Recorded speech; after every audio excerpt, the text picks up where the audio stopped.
Hello students, இப்போ என்ன பார்க்க போகிறோம் அப்படின்னா ஓஎஸ் மாடியூல்ஸ். ஓகேவா? ஓஎஸ் மாடியூல்ஸ் அப்படின்னா ஒரு மாடியூல் அப்படின்னா என்னென்னா அந்த மாடியூல்குள்ளே நிறைய ஃபங்க்ஷன்ஸ் இருக்கும். ஓகேவா? அதுதான் மாடியூல். ஸோ நம்ம பைத்தானை பொறுத்த வரைக்கும் இம்போர்ட் ஸ்டேட்மெண்ட் எழுதுவோம். ஸோ ஒரு மாடியூலை இம்போர்ட் பண்ணுறதுக்கு நம்ம இம்போர்ட்டுங்கிற ஒரு வேர்டை யூஸ் பண்ணுறோம். ஓகேவா? அதை ஃபஸ்ட்டு லைனில் டைப் பண்ணி வச்சுக்கோங்க. So import OS. ஓகேவா? அது வந்து ஓஎஸ் மாடியூலில் இம்போர்ட் பண்ணி ஓஎஸில் இருக்கக்கூடிய எல்லா ஃபங்க்ஷன்ஸுமே யூஸ் பண்ணுறதுக்கு உதவும். ஓகேவா? இனி OS dot system of CLS.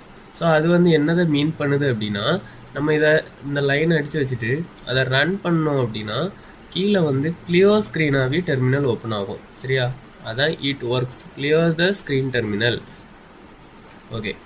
இனி ஓஎஸ் டாட் சிஸ்டம் ஆஃப் டைம்னு செகண்ட் கமாண்ட் இருக்குது. ஸோ அதை நம்ம எடுத்து ரன் பண்ணி பார்த்தோம் அப்படின்னா நம்மளோட கரண்ட் டைம் கேட்கும். ஸோ நம்ம நியூ டைம் சேஞ்ச் பண்ணுறதா இருந்தாலும் சிஸ்டமில் நம்ம இதில் டைப் பண்ணி சேஞ்ச் பண்ணிக்கலாம். ஓகேவா?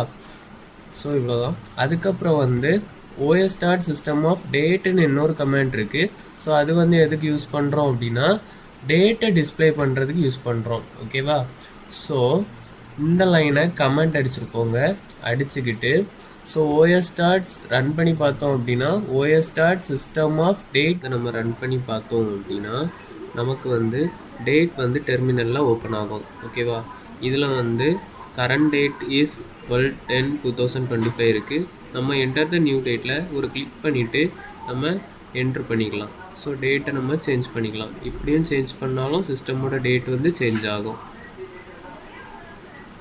தேங்க்யூ.